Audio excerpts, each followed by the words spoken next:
She promised forever, but forever broke in my hands the moment I saw the truth. I trusted her with everything, my time, my loyalty, my heart, while she built another story behind my back. I ignored the warnings, the signs, and even my closest friends who tried to pull me back. But one day, everything collapsed with a single proof I could never unsee. What hurt most wasn't the betrayal, it was realizing how long I had been fooled while calling it love. And when I finally stopped begging, that's when everything changed. I still remember the first time I thought Ria was my whole world. She smiled at me and said, "You are my forever, Arjun." I believed her completely and never questioned anything she did. My best friend Karen laughed and said, "Bro, you are too blind in love." I replied, "Love is trust, man, I cannot doubt her." Rohit, my roommate, warned me too, but I ignored him. He said, "Something about her feels different lately." I laughed it off and said, "You guys are overthinking everything." But slowly I started noticing changes in Ria's behavior. She replied late to my messages and said she was busy. I asked her, "Are you avoiding me?" She said, "No, I am just stressed with college work." I wanted to believe her, so I stayed quiet. Karen said again, "Bro, open your eyes before it's too late." I felt confused but still defended Ria. She started going out more and stopped sharing details with me. I told myself, maybe she just needs space. But deep inside, something didn't feel right anymore. I didn't know then that my world was slowly breaking. Rohit whispered, "I saw her with someone outside the cafe." I asked, "Who?" But he avoided my eyes. He said, "I think it was Aman from senior batch." My heart sank, but I forced myself to stay calm. I said, "That cannot be true." But I was already starting to doubt everything. I decided to confront Ria the next day. She smiled like nothing was wrong when I met her. I said, "We need to talk." She replied, "Sure baby, what happened?" I looked into her eyes, searching for truth. But all I saw was confusion and lies. I felt my trust cracking for the first time. I said slowly, "Are you seeing someone else?" She froze for a second and avoided my question. I knew then something was seriously wrong. But she quickly laughed and said, "You are overthinking again." I forced a smile, but inside I was shaking. Karen texted me, "Bro, please listen to your gut." I didn't reply because I didn't know what to believe anymore. Ria held my hand and said, "Trust me always." But her words now felt heavier than lies. I smiled faintly and said nothing. That night I realized love was starting to fade. I whispered to myself, something is not right. And for the first time I stopped defending her. Karen said, "I told you bro, I am sorry." I replied, "I should have listened earlier." Rohit said quietly, "You are not at fault." I looked at the ceiling and said, "Maybe I was blind in love." Ria messaged me, "Are you okay? You seem distant." I didn't reply this time. I finally understood that love without truth is just pain pretending to be happiness. I sat alone and told myself that I will never ignore red flags again, because my heart deserves truth, respect, and real love only ever again truly now. I started noticing small changes in Ria that I couldn't ignore anymore. My messages stayed on scene for hours. I texted, "Ria, where are you?" She replied, "Busy babe, college stuff." Karen looked at my phone and said, "Again late reply?" I said, "She's just busy, stop overthinking." He frowned and said, "Bro, this is not normal anymore." I snapped, "Don't start again about her." Rohit overheard and said, "You are defending her too much." I replied, "Because I trust her." But deep down I was starting to feel uneasy. One night I called her 3 times. No answer. Then she finally called back. She said, "Why are you acting so paranoid?" I said, "Where were you?" She replied, "I was with friends, don't question me like this." Her tone felt different. Cool. I said, "Since when do I become a question for you?" She sighed and said, "Arjun, you are exhausting me." That hit me harder than I expected. I stayed silent. Karen pulled me aside later and said, "Wake up, bro." I asked, "What do you want me to do?" He said, "Just observe her properly." I replied, "I already am." He shook his head and said, "No, you are refusing to see." The next evening changed everything. I was walking near the cafe when I stopped suddenly. I saw Ria sitting with Aman Varma. They were laughing too close, like they knew each other deeply. My chest tightened. I whispered, "No, that can't be." I walked closer and said, "Ria?" She turned fast and her smile dropped for a second. She said, "Oh, Arjun, what are you doing here?" I looked at Aman and said, "Who is this?" Aman smiled and said, "Just a friend." I didn't like the way he said it. I asked Ria, "You never told me you were meeting him." She quickly said, "It's nothing serious, just college project stuff." I said, "At a cafe?" Laughing like that. She replied, "Don't make it weird, Arjun."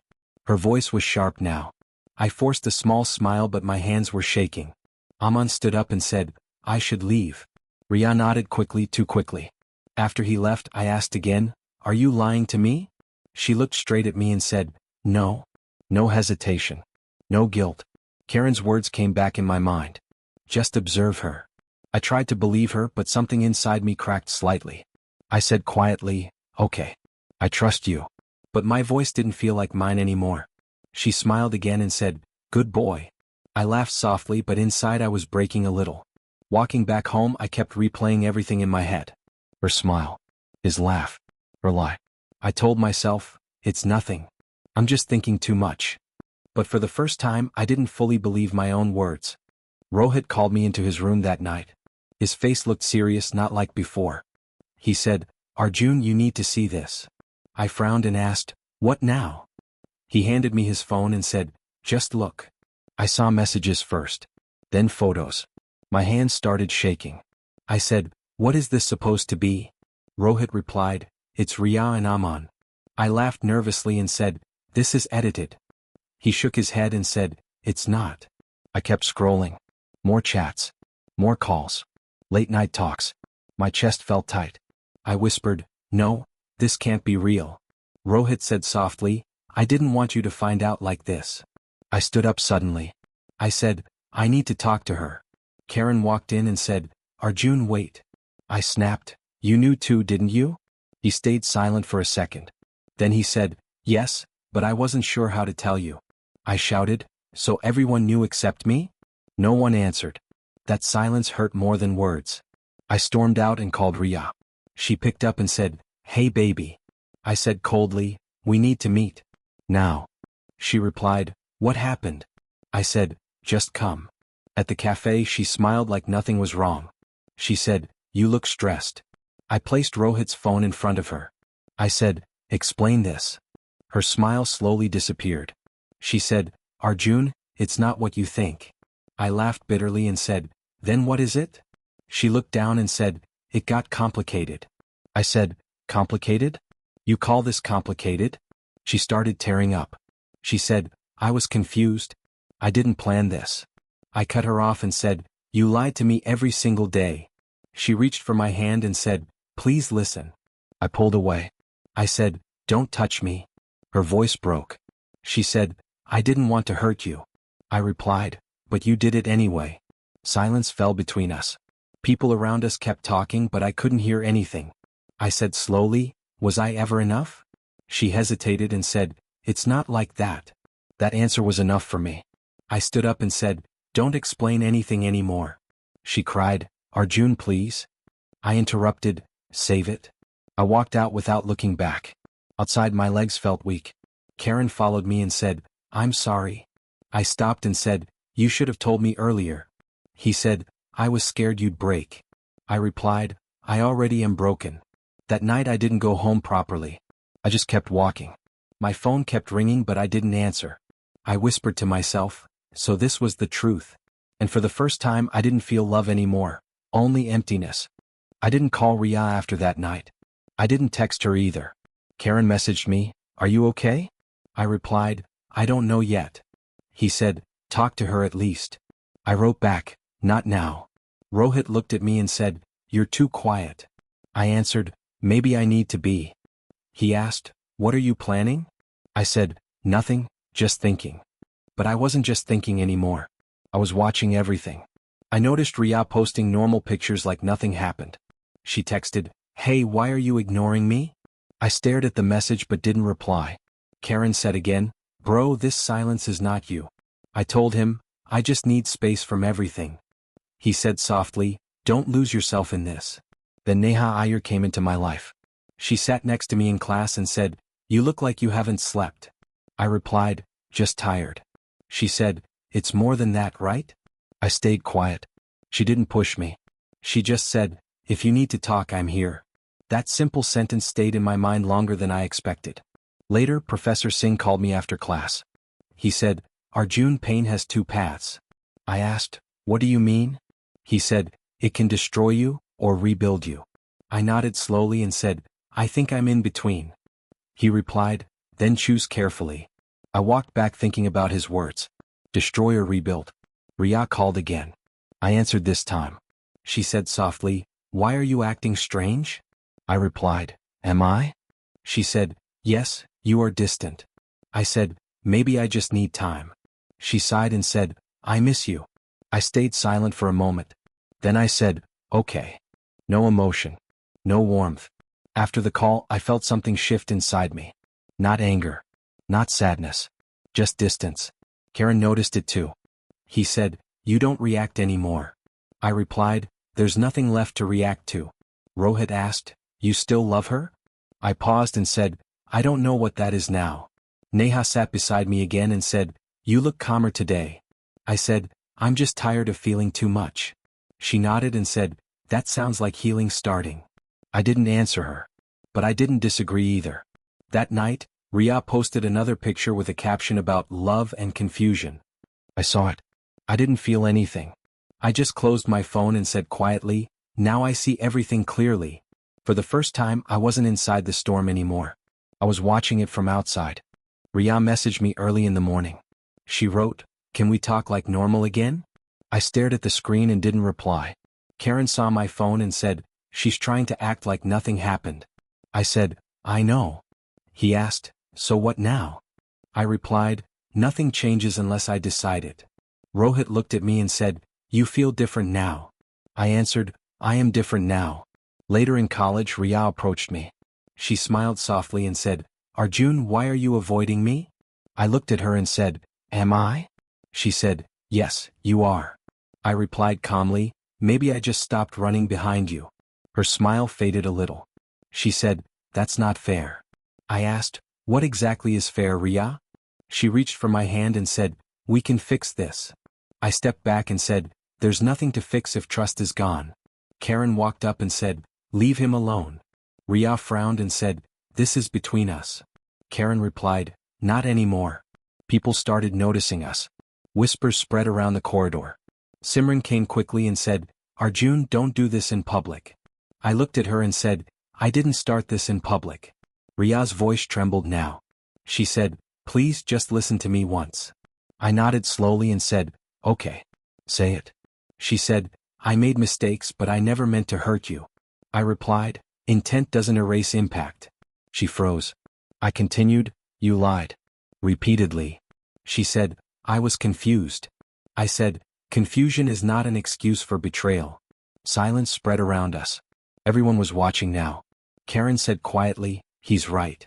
Ria turned to him and said, you too? He replied, I should have told him earlier. Ria looked back at me and said, so this is it? I took a breath and said, yes. She whispered, you're really ending everything? I said, you ended it the moment you stopped respecting me. Her eyes filled with tears. Simran tried, Arjun, think again? I interrupted, I already did. I stepped back and said clearly, I am not waiting anymore. For anyone who treats me like an option. Ria shook her head and said, you'll regret this.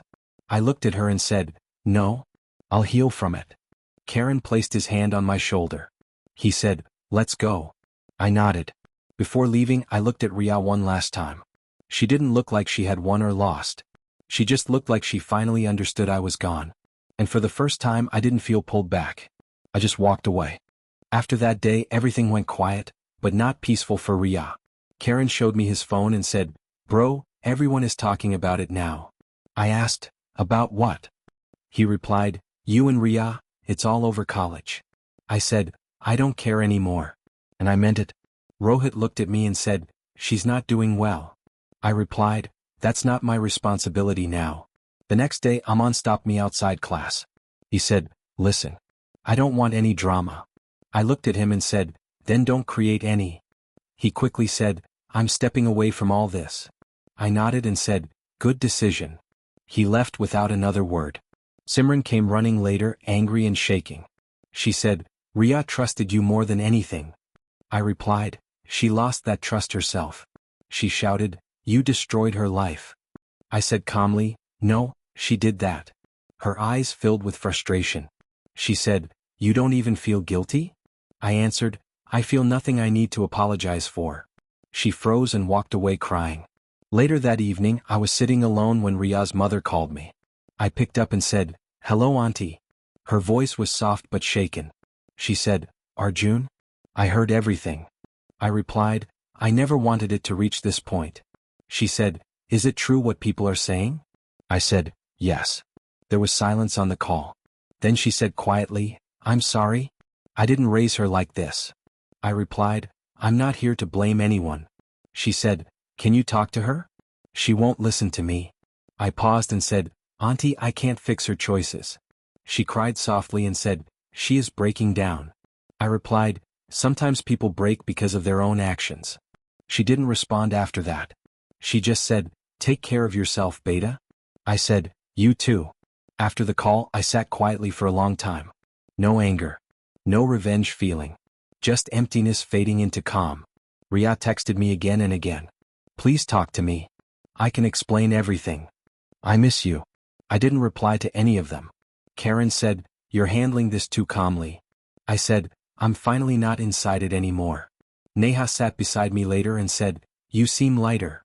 I replied, "I stopped carrying what wasn't mine." She smiled and said, "That's growth." Rohit added, "She's losing everything now."